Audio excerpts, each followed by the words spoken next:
This is the day that the Lord has made. Let us rejoice and be glad in it. Good morning. Good morning. My name is John Kirkendall. I'm one of the elders here at Scots Kirk, and on behalf of the session and Pastor Jim Mitchell, I'm pleased to welcome you here to worship our Lord this morning, both those of you who are in attendance in person and those joining us remotely. I have a variety of different announcements, many of which are found in the bulletin. I would remind the youth that youth group meets tonight at the church. The bulletin says 5:30, though it has become customary to meet at 5 o'clock for games beforehand. If you come at 5:30, I'm sure they'll let you in as well. Also, be aware that the session meets this week on Thursday night, and please be in prayer for their deliberations. One other thing for your special attention is the outreach event that is scheduled for May 6th, and there are preliminary things as well in late April. The announcement is on the right-hand side there.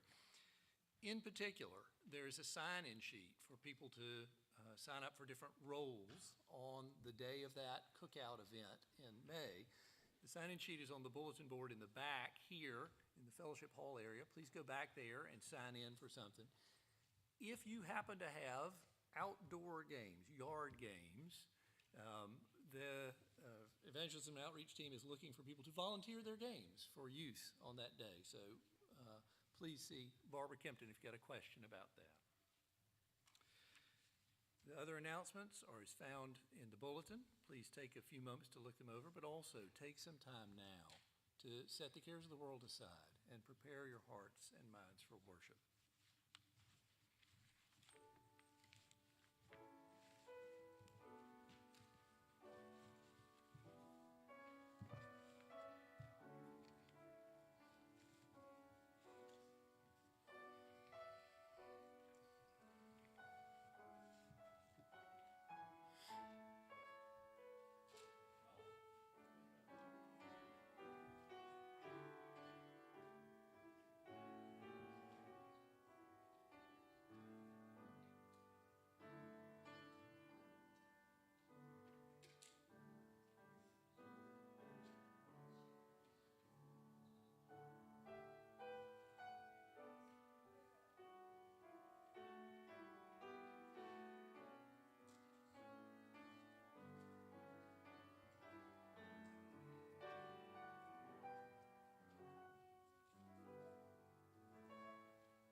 Our call to worship this morning comes from the 103rd Psalm. Hear the words of David, the sweet psalmist of Israel. Bless the Lord, O my soul, and all that is within me, bless his holy name. Bless the Lord, O my soul, and forget not all his benefits, who forgives all your iniquity, who heals all your diseases, who redeems your life from the pit, who crowns you with steadfast love and mercy, who satisfies you with good, so that your youth is renewed like the eagles. Let's stand together now. Let our souls bless the Lord who has saved us. We will use in the blue notebook, number 18, Come People of the Risen King. Please stand and bless the Lord with me.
Pray together. Mighty God, Heavenly Father, we come before you with awe and delight to be part of your great family, the church. In all places and through all times, Lord, you have called your people to yourself, redeemed us through the blood of your Son, inspired us with the power of your Holy Spirit. Lord, we pray your blessing now on this time of worship, that we would glorify you and enjoy your goodness to us. Help us to rejoice in your calling and strengthen us to serve you rightly, not only in this hour, but all the days of our lives. Lord, we pray together now the prayer that Jesus taught his disciples, saying, Our Father, who art in heaven, hallowed be thy name. Thy kingdom come, thy will be done, on earth as it is in heaven. Give us this day our daily bread, and forgive us our debts, as we forgive our debtors. Lead us not into temptation, but deliver us from evil. For thine is the kingdom, and the power, and the glory forever. Amen. You may be seated.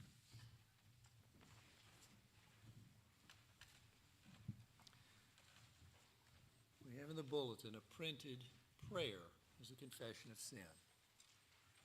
Let us go before the Lord and pray this in unison. Let's pray. Eternal God, in whom we live and move and have our being, whose face is hidden from us by our sins, and whose mercy we forget in the blindness of our hearts, cleanse us from all our offenses, and deliver us from proud thoughts and vain desires, that with reverent and humble hearts we may draw near to you, confessing our faults, confiding in your grace, and finding in you our refuge and strength. Through Jesus Christ, your Son. Amen. The assurance of pardon come from the 103rd Psalm. David, inspired to bless the Lord, is also inspired to remind us that this is a God who forgives those who seek him. Hear the words of the psalmist. The Lord is merciful and gracious, slow to anger, and abounding in steadfast love. He does not deal with us according to our sins, nor repay us according to our iniquities. For as high as the heavens are above the earth, so great is his steadfast love towards those who fear him. As far as the east is from the west, so far does he remove our transgressions from us. Thanks be to God. Please stand now for our confession of faith. This morning we are using the Westminster Larger Catechism, question 191, and it comes from a series of questions that deal with the text of the Lord's Prayer. I'll read the question, we'll read the answer together in unison. What do we pray for in the second petition?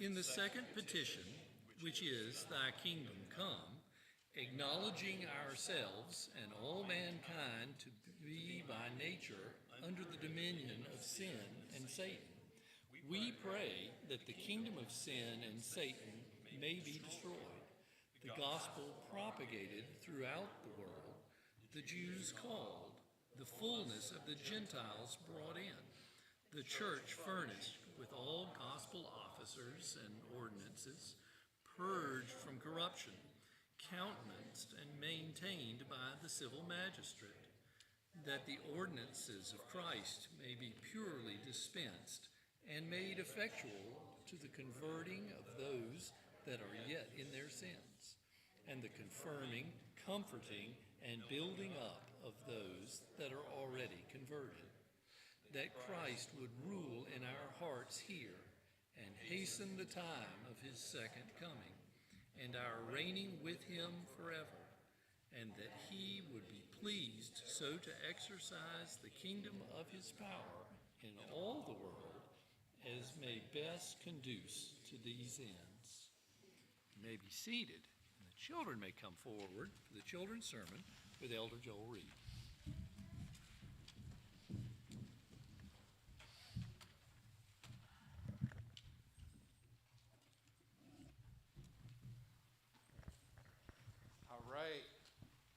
So we talked about Noah last week, right? We've been talking about Noah for a while, haven't we, in Genesis? What I want you to do is listen real carefully to the scripture today. And it'll be hard.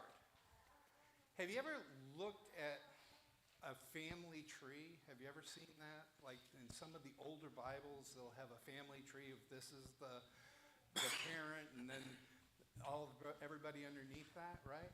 It's called genealogy. And that's a big word, but that's just what that means, is following your family tree. Well, it's hard because we read all of these names, and some of them we don't remember or don't know. So it's like, oh my gosh, what's going on with all these names? But think about it. When Noah and his family came out of the ark, were there any other people on the earth? There weren't, were there? So all the people of the earth came out of the Shem, Japheth, and Ham, right? Because of the way God did that, everybody came out of there.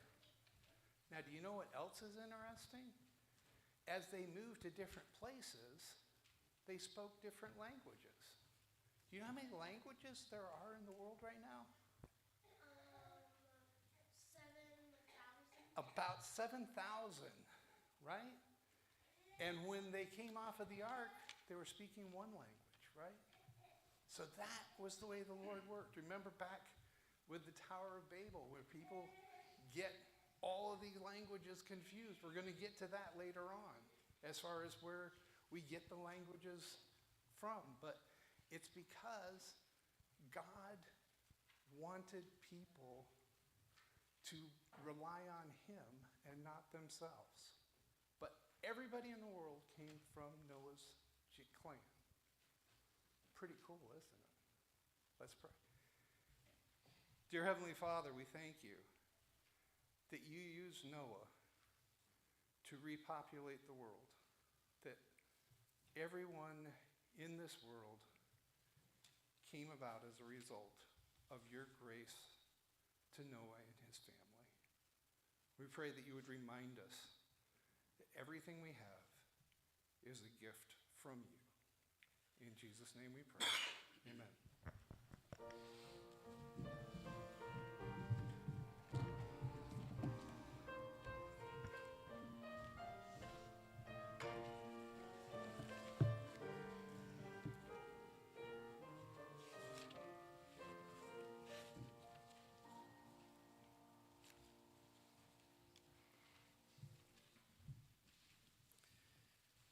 New Testament reading this morning comes from the book of Acts, chapter 17. We'll start at verse 16 and read to the end of the chapter.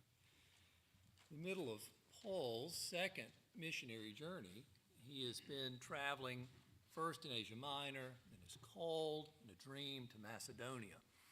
And from Macedonia, travels into northern Greece. And from northern Greece, he finds himself in the city of Athens. Athens, in the first century AD, was not a very big place, maybe a mile square in area. It had a comparatively small population, even if you compare it to a city like Somerville. But Athens, for 5 centuries, had been the center of learning in the ancient world. Roman families far away in Italy would send their sons to Athens, where the first two universities were founded to study, Plato's Academy or Aristotle's Lyceum. People came from all over the ancient Mediterranean to the city of Athens to learn and to grow, and it is there that the Apostle Paul finds himself. It is a city of philosophers, of scholars, of poets, of playwrights, and a city where an extremely well-trained Christian missionary arrives. Hear what happens to Paul in Athens. This is Acts 17, starting at verse 16. Now, while Paul was waiting for them at Athens, his spirit was provoked within him as he saw that the city was full of idols. So he reasoned in the synagogue with the Jews and devout persons, and in the marketplace every day with those who happened to be there. Some of the Epicurean and Stoic philosophers also conversed with him, and some said, "What does this babbler wish to say?" And others said, "He seems to be a preacher of foreign divinities," because he was preaching Jesus and the resurrection. And they took him and brought him to the Areopagus, saying, "May we know what this new teaching is that you are presenting? For you bring some strange things to our ears, and we wish to know, therefore, what these things mean." Now, all the Athenians and the foreigners who lived there would spend their time in nothing except telling or hearing something new. So Paul, standing in the midst of the Areopagus, said, "Men of Athens, I perceive that in every way you are very religious. For as I passed along and observed the objects of your worship, I found also an altar with this inscription, 'To the unknown God.' What therefore you worship as unknown, this I proclaim to you. The God who made the world and everything in it, being Lord of heaven and earth, does not live in temples made by man, nor is he served by human hands as though he needed anything, since he himself gives to all mankind life and breath and everything. And he made from one man every nation of mankind to live on all the face of the earth, having determined allotted periods and the boundaries of their dwelling places, that they should seek God and perhaps feel their way toward him and find him. Yet he is actually not far from each one of us, for in him we live and move and have our being, as even some of your own poets have said, for we are indeed his offspring. Being then God's offspring, we ought not to think that the divine being is like gold or silver or stone, an image formed by the art and imagination of man. The times of ignorance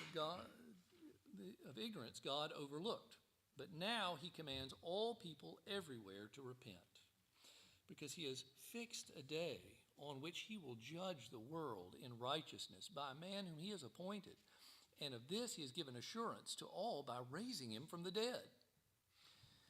Now, when they heard of the resurrection of the dead, some mocked, but others said, "We will hear you again about this." So Paul went out from their midst, but some men joined him and believed.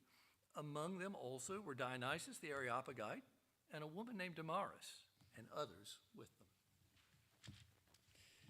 Even in a city of scholars, the Lord calls his own people. The wisdom of man is as nothing compared to the wisdom of God.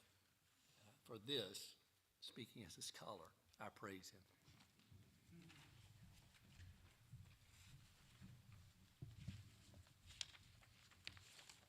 Let us go before the Lord. O Father, Son, and Holy Spirit, not unto us, but to your name be glory, as you call all those who are your sheep. Lord, may your Holy Spirit be at work here in this place and around the world with every nation, tongue, and tribe as you work to convert, to give faith and repentance, to sanctify your people in the truth, and to lead us toward glory. Father, give us a assurance of your love and your pardon, that you will never leave us or forsake us. Let us know of your love in a new way as you open your word to us today. May your Spirit use it, sharper than a two-edged sword, able to know us better than we know ourselves, to bring about more conformity to the image of Christ. Lord, let us be killing sin. Let sin be killing us. Help us as we seek to reach the lost. Give us preparation to answer those who would ask the reason for the hope within us. Let us be ready to be able to speak to our neighbors. Give us opportunities for hospitality, opportunities at work, opportunities at play where we live. Lord, as we look to go out into our community and the community cookout, let that be something where you would stir the hearts of our neighbors and bring them, and so they would come to Vacation Bible School, perhaps to worship, that your name would be glorified in reaching the city of Somerville. Lord, we pray for our brothers and sisters at Shem Creek, for Reverend Ben Carver and the elders there. We pray that you would continue to extend your kingdom in the Low Country through churches of many different denominations. Father, we thank you that your kingdom is much greater than any denomination, and we praise you for all the places where Christ is preached. We do pray for our own session as we meet this week, that you would give us wisdom and direction, that all of our decisions would be faithful and show an adherence to your word and a regard for your people with impartiality. We pray, Father, that you would bless us as we seek to serve as a congregation, your glory in one another. Aid us to love one another, to put the interests of one another first, and to forgive when there is a need for forgiveness, for our love to be so evident to the lost that they would come to know the love of Christ also. Father, we thank you for those who show the love of Christ in foreign lands. We thank you for the Whitties in Spain and their ministry in Toledo. We pray for Mark and Natalie and their children. We ask, Lord, that you would bless their ministry to refugees. We pray also for the Allers as they minister in Germany, as you have called them to a new work with Bridge Europe. We thank you, Father, that you've led the Meebergs to be a liaison to those in Turkey. We think of the ministry of Andrew Brunson and what you have done in Turkey. Lord, build up the missionary presence in Turkey once again, and use the Meebergs to minister to those who are there now and will be there in the future. We pray, Lord, for the Robolos and their ministry here stateside, and for the Andes as well at RUF International in Colombia. We ask that you would bless the ministry of Sahiwal Pakistan's hospital, both in material ways to those, many of whom are Muslim, that come seeking medical care, and also with the gospel as nurses and doctors administer care and are able to speak the truth, Lord. Your word is truth. It is the hope of the gospel that is in it, that is able to save by your Spirit. We pray for the Ackermans and their leadership at the hospital there. Lord, we pray for our youth group and the opportunity to go on a short-term mission trip, even if it be your will this summer. Prepare them for that work, and prepare those who would advise and go with them, and the other churches that would meet together in the Appalachia region to put on vacation Bible schools there. We ask that you would call, if it would be your will, some to medium or long-term missions out of this congregation to preach the word and to know with confidence that you will use it to build your church. Lord, this is not a human institution, but it is given by you for the building up of your kingdom, and we thank you for that. We thank you that we do not have to go through the Christian life alone. Father, we praise you that you've brought us together with other brothers and sisters, mothers and fathers in the faith, and we ask for your blessing as we seek to worship you together now. Lord, be with us, guide us and direct us, for you are Lord of lords and King of kings, and you will always be with your church. For we pray this in Jesus' holy name. Amen. And let us stand and sing now, hymn number 441, Jesus Shall Reign.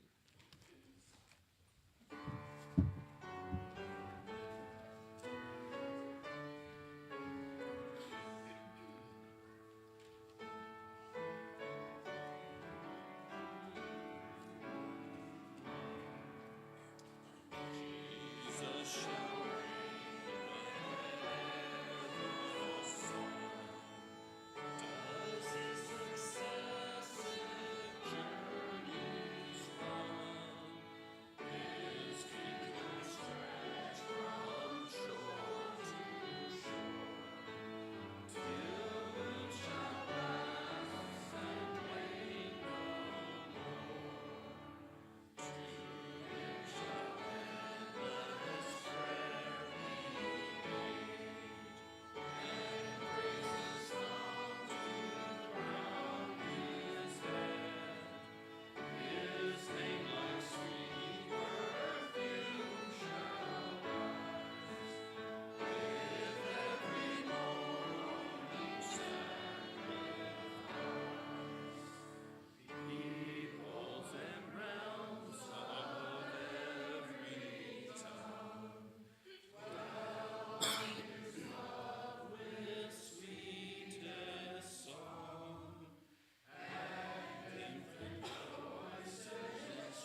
Let us pray.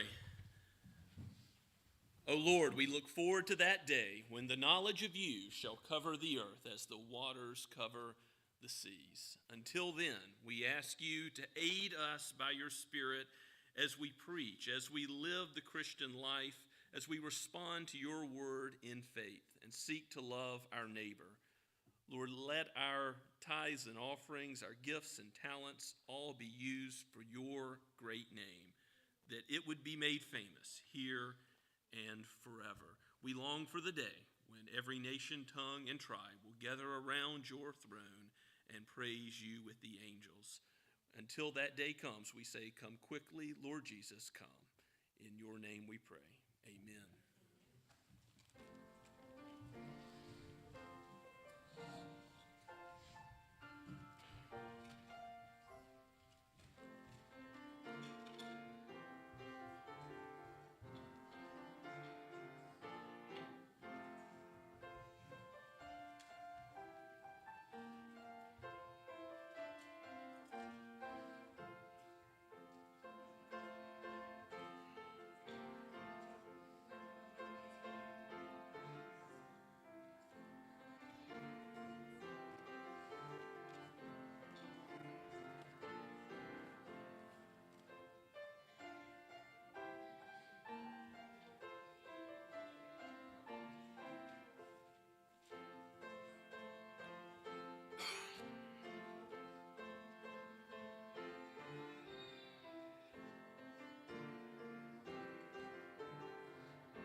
Please turn with me in your copy of God's Word to Genesis chapter 10.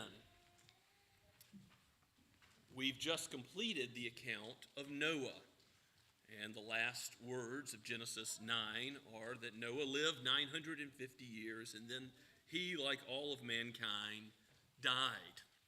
Soon we'll look at the Tower of Babel and then focus in on Abraham and his descendants, and it will really be the Semites, the descendants of Shem, that the rest of the book of Genesis deals with. But here in chapter 10, we have something unique. Instead of that zoomed-in view on Shem and Shem's line, we have the big picture of all the nations on earth that come from Noah and his bloodline, his three sons, Japheth, Shem, and Ham. There's a lot of names here, but there's a great theme to see as we look at the 70 names of all the clans of the nations, the families of the nations that are accounted for here in chapter 10. Let us give our attention to God's holy word, which gives us this careful history as Moses writes, and the Holy Spirit has handed down this record for us. These are the generations of the sons of Noah, Shem, Ham, and Japheth. Sons were born to them after the flood. The sons of Japheth, Gomer, Magog, Madai, Javan, Tubal, Meshech, and Tiras. The sons of Gomer, Ashkenaz, Riphath, Togarmah, and the sons of Javan, Elisha, Tarshish, Kittim, and Donadim.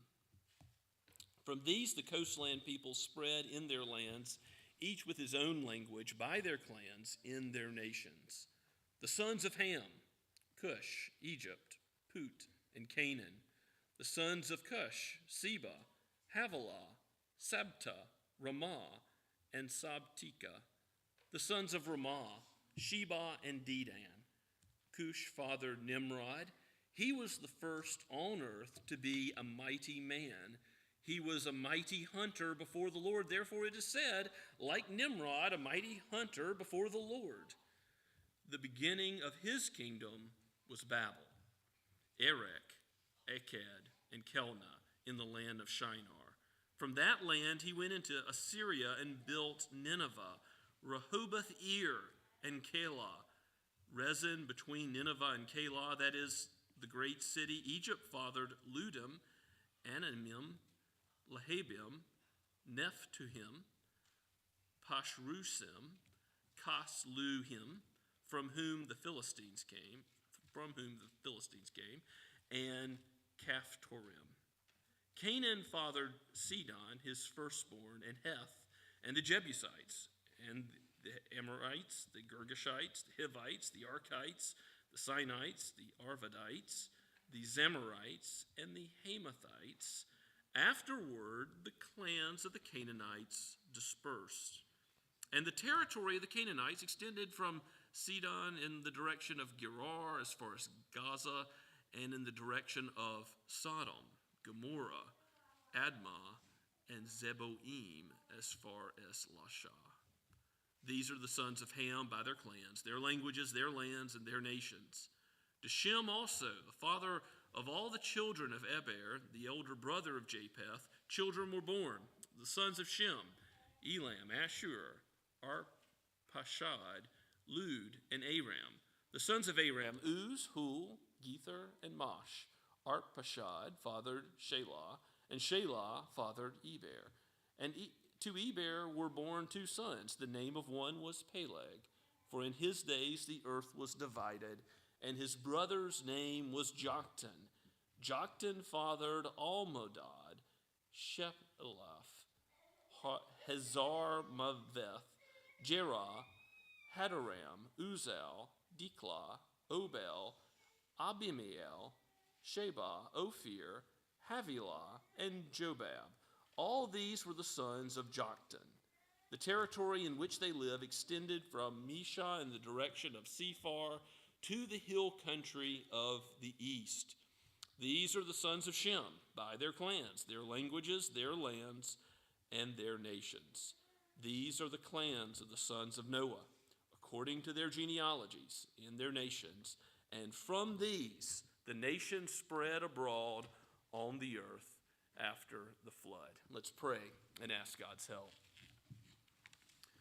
Lord, you have given your word so that we would know what has occurred in the past, and so that we would be taught of your interest, your care, your concern for all the peoples on earth. Help us to understand the nations, the families of the nations aright. Help us to understand ourselves aright, so that we would look by faith to Christ. For it is in his name we pray. Amen. Well, this is the second genealogy that we've seen thus far in Genesis. I know this can disrupt a Bible reading plan. You're going along and you're hit with Genesis 5. You're hit with Genesis 10. There's a lot of names here. It can be tempting just to pass over this and keep reading. Well, what's the next story after Noah? What account will be next? But there are a few notes as we went through these names about some of these men. Even though we don't know about all of them, there are some important notes to be made as we go through the text. But before that, we need to see that there's nothing like this in the ancient Near East. There's no other comparable post-flood document that details what it was like when the people fill the earth again and become the various clans of the nations that they do become, all through Noah's bloodline. This is the big picture view that we'll see glimpses of again as we go through Genesis. After all, God promises Abraham, that he will be the father of many nations. This will be a theme that runs throughout the Old Testament.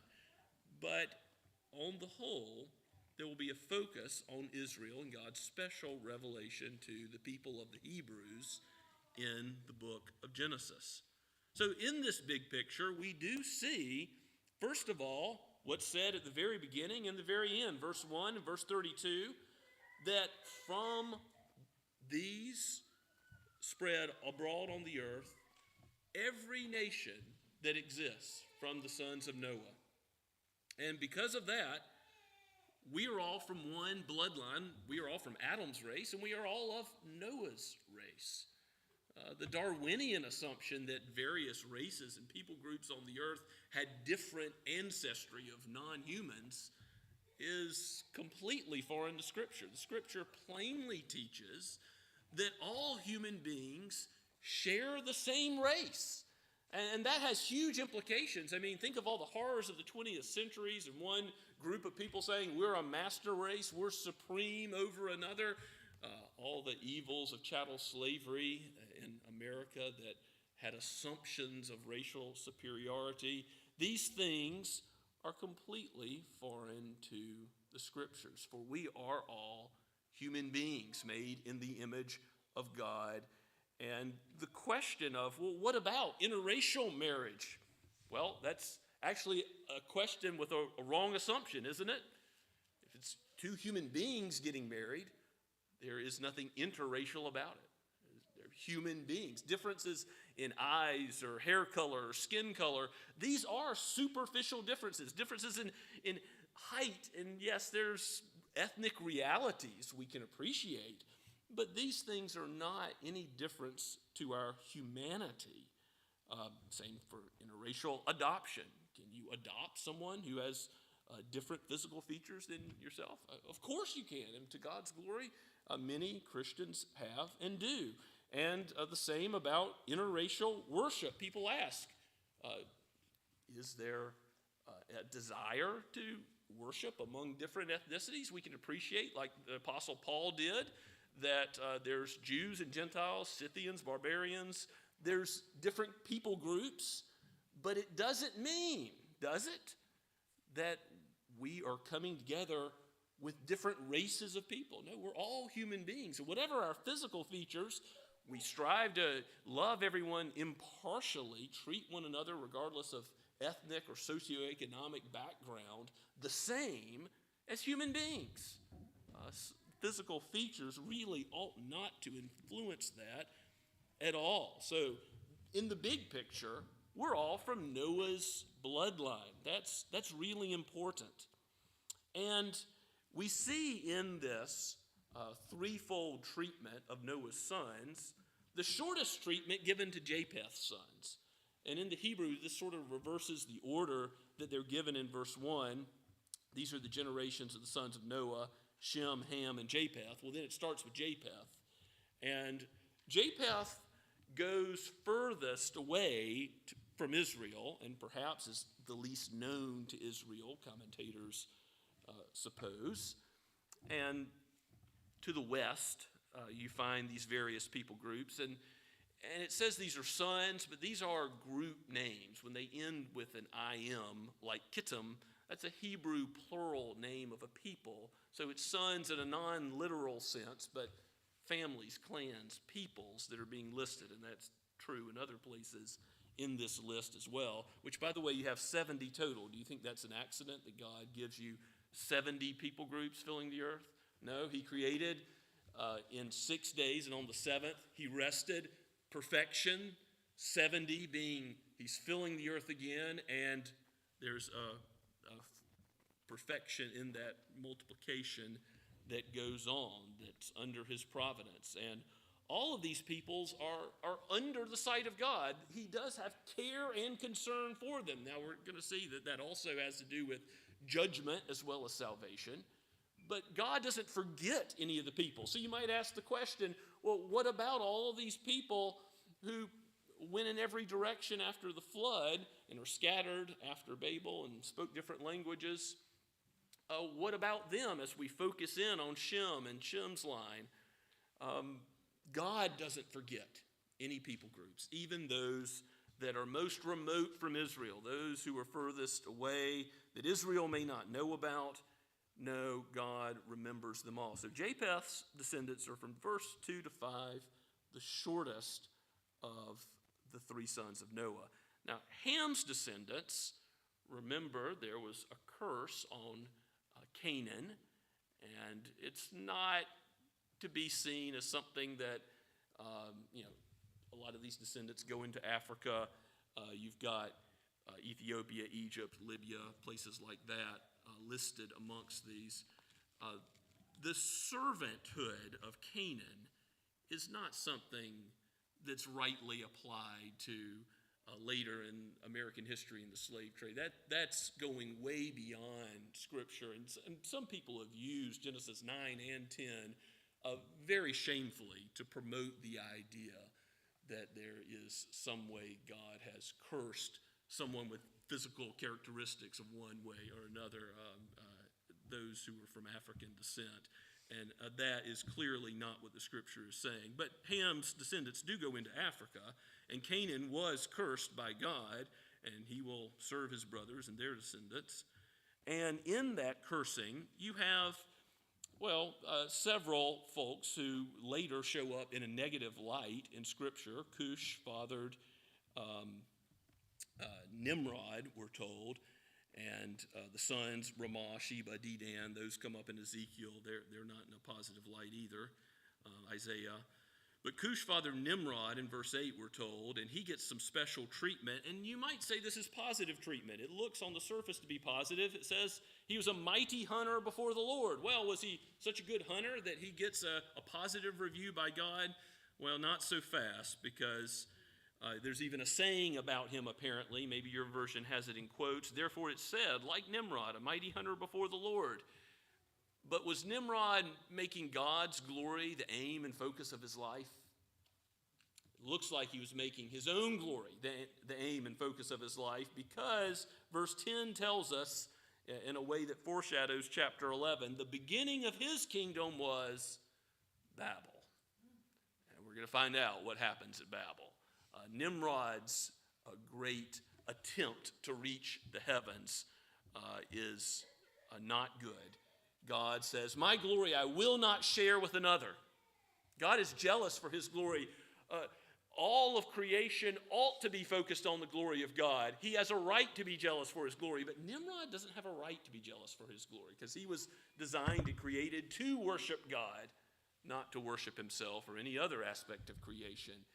God is the only rightful recipient of glory. And whenever human beings try to put the focus on themselves, they ultimately only show their shame as they infamously, in this case, worship the creature rather than the creator, which Paul spells out in Romans 1, is that the root of all pride, all sin really goes back to creature worship instead of worship as is proper, as he's due the creator.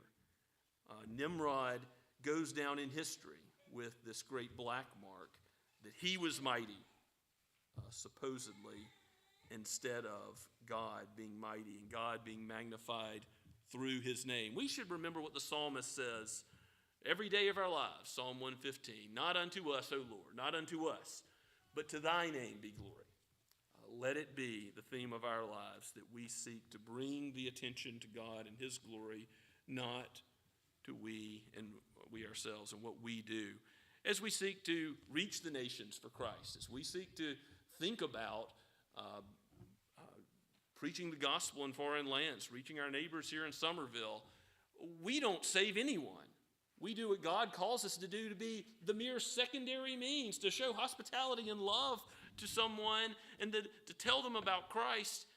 Ultimately, we depend on the Holy Spirit, and that's very good, because Jesus draws all those who are all his sheep. He says, I've got sheep not of this fold, speaking of Israel. He's got sheep from all the Gentile lands, from every nation, tongue, and tribe. And we see that picture in Revelation, that one day we will all, from every corner of the globe, be worshiping Christ together. And it doesn't depend on us. The glory isn't ours, because it's by grace that we're saved. Salvation is of the Lord from beginning to end. And because of that, we receive none of the credit. We are simply used by God as jars of clay for him to receive the glory. And what an honor, what a privilege it is, but it's nothing to our credit. So Nimrod, in seeking to glorify self, is part of the bad Canaanite history. Part of the Canaanite history that's also negative, you see in verse 19, that some of the extension of the Canaanite lands go to infamous places like Sodom and Gomorrah, which will be a byword throughout the scriptures. Even Christ refers to them as a place well known for receiving the judgment of God as fire rains down on them. And of course, there's others that Jesus says will receive an even stricter judgment than they. But certainly Sodom and Gomorrah are judged for their sin. And God remembers them, but not in salvation, but in judgment, because they do not turn to him. Now, where else do the Canaanites dwell? They dwell in Canaan, which is later Israel, and where the Israelites will eventually drive them out according to God's plan, so that they will have the promised land of Canaan, the land flowing with milk and honey, and dwell in it themselves. So Canaan will be cursed in that way as well, and the offspring of Canaan. Even so, God remembers all these names all the way down to verse 20 in the sons of Ham, in every nation, tongue, and tribe. And do you think that God called out some of these to be his elect, to be his chosen? I mean, absolutely, it's the case. When we see Nineveh, for example, and Jonah going there later, remember how Jonah ends in Jonah chapter 4. Jonah's all concerned about the plant which sprung up and then died. And that's where his concern was on the material level. But God says, should I not be concerned about Nineveh for all those hundreds of thousands of souls that dwell there? And of course, the king repented. Many in Nineveh repented when Jonah came a second time with the word. God saved those out of the families of the nations, the Gentiles, even in the Old Covenant. Even though in the Old Covenant, primarily, Israel was to be a light to the Gentiles, and then the Gentiles were to do what?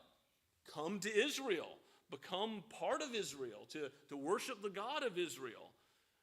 But in the New Covenant, we see that the gospel goes out, and the light of Christ goes out to the world, first to the Jews, then the Gentiles. And throughout the book of Acts, we see the gospel explode into all the known world. This is the fulfillment of that promise made in Genesis to Abraham, that he would be the father of many nations, and many other promises in the Old Covenant. Ultimately, it's the fulfillment of the promise we've seen of the gospel in Genesis 3:15, that the seed of the woman should crush the seed of the serpent, that first promise of the gospel made to Adam. The Gentiles are included in that. God has a heart for the redemption of all people groups. Even Ham and Canaan and their offspring are not given a total relegation away from the mercy of God. He delights to save. He delights to forgive any who will come by faith, whosoever believe in the Messiah and trust in him.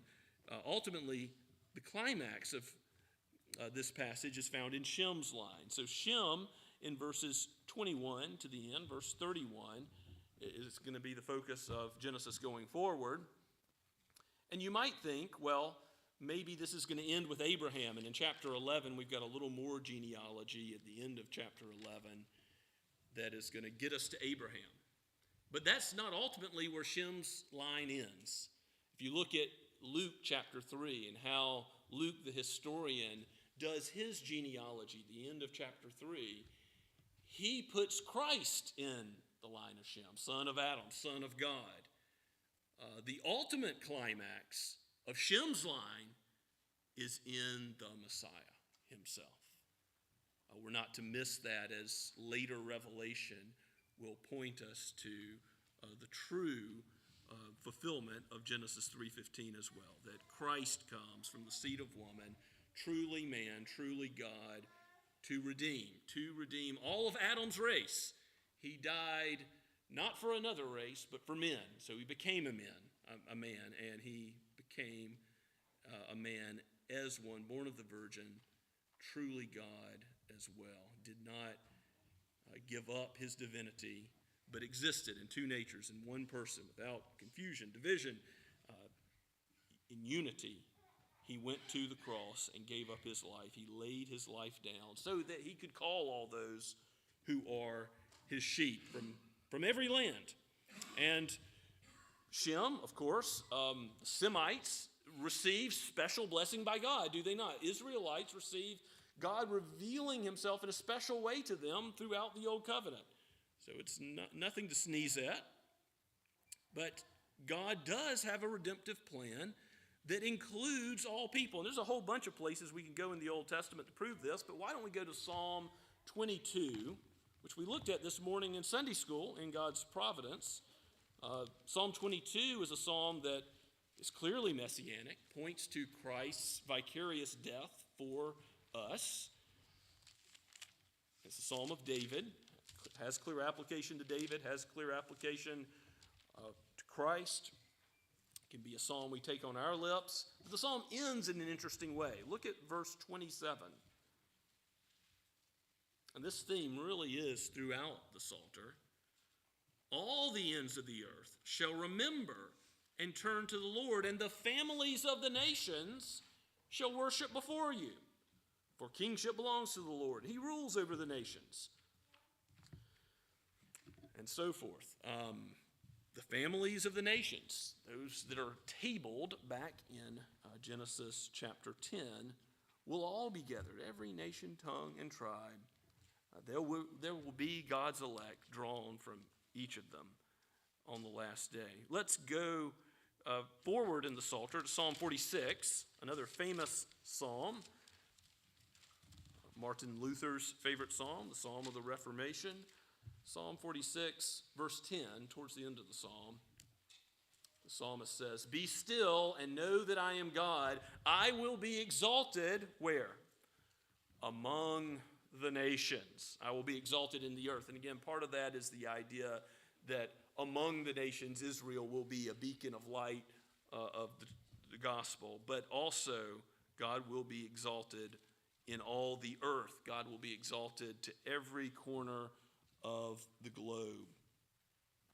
Now, forward in the Psalter once again, let's go to the missionary psalm. Do you know what psalm that is? Psalm 67. It's a short psalm. I'll just read the whole thing. You can't miss the emphasis on the nations in Psalm 67. Does God have a heart for the nations? All of the children of men? Ask yourself that question as we read this psalm together. May God be gracious to us and bless us, and make his face to shine upon us. Selah. Think about that. That your way may be known on earth, your saving power among all nations. Let the peoples praise you, O God. Let all the peoples praise you. Let the nations be glad and sing for joy, for you judge the peoples with equity and guide the nations upon the earth. Selah. Let the peoples praise you, O God. Let all the peoples praise you. The earth has yielded its increase. God, our God, shall bless us. God shall bless us. Let all the ends of the earth fear him. And as Isaiah says, one day the knowledge of God will cover the earth as the waters cover the seas. That's where we're going, that the gospel goes out to the ends of the earth, and God brings in everyone of his elect from every nation, tongue, and tribe. That's where God's heart is. Now, the question we have to ask ourselves, is our heart in the same place? To reach our neighbors, whatever their background, whatever language they speak, whatever their customs, to reach our neighbors right here in Somerville and through the missionary activity of the church as a whole around the world. This is the goal, to reach all of the nations for Christ as a church. How may God call you to be a part of that? To pray for missionaries, certainly, to contact them, to care about them and their families, their wives, their children, to encourage them as they're alone in many circumstances, don't have the comforts which we enjoy. How will God encourage you to give up something of your own interests so that you can put the focus on others and serving them and loving them, so that they come to know the gospel of Christ, so that they know something of the love of Christ through your action? This is God's heart. May it be the heart of each member of Scots Kirk, each one of us, to play some role. And we don't all play the same role. Not all will be called to go to a foreign land, but we're all called to this great mission of the church to reach the nations for Christ. We are part of the Gentiles that have been graciously grafted in. Perhaps you have some Jewish ancestry, but most of us are Gentiles. Most of us are part of the fulfillment of what we've just read in these Psalms. God has graciously grafted us in to the vine of Israel. Paul speaks of that in Romans chapter 11, how glad we can be. Let the nations be glad and sing for joy. That's why we're here to worship today. Let us sing for joy and be glad because God is doing that work of saving the nations in us in this very place. Maybe one other psalm we can go to, Psalm 86. Go forward in the Psalter once more. Psalm 86 verse 9 says, "All the nations you have made shall come and worship before you, O Lord, and shall glorify your name." That's our purpose in being saved. Not simply that we can enjoy God forever. That's part of why he has granted such a gracious salvation. But it's so we can glorify his name. That's the highest purpose for which we are delivered and redeemed, to give praise to God. May the Lord graciously work in us so that we bring his gospel, and he graciously works in others to call them to himself here and around the world. Let's pray together. Father, we give you praise for your word and how you do make it effective to salvation, how your Holy Spirit has worked in our own hearts. We know that you who have begun a good work in us will bring it to completion on the day of Christ Jesus. And you will not forget any of your sheep. You will call each one. For the shepherd, your voice will be known and heard. Lord, guide us and direct us by your voice, by your word, so that we will do all of your holy will and play some part to the praise of your name and the calling of your people from every nation, tribe, and tongue. We pray this in Jesus' name. Amen. Let's give praise to God now together as we stand and sing hymnal number 369, "Shout for Blessed Jesus Reigns."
remember, beloved, that as the kingdom of God increases and goes forward, Satan's kingdom is being beaten back and destroyed.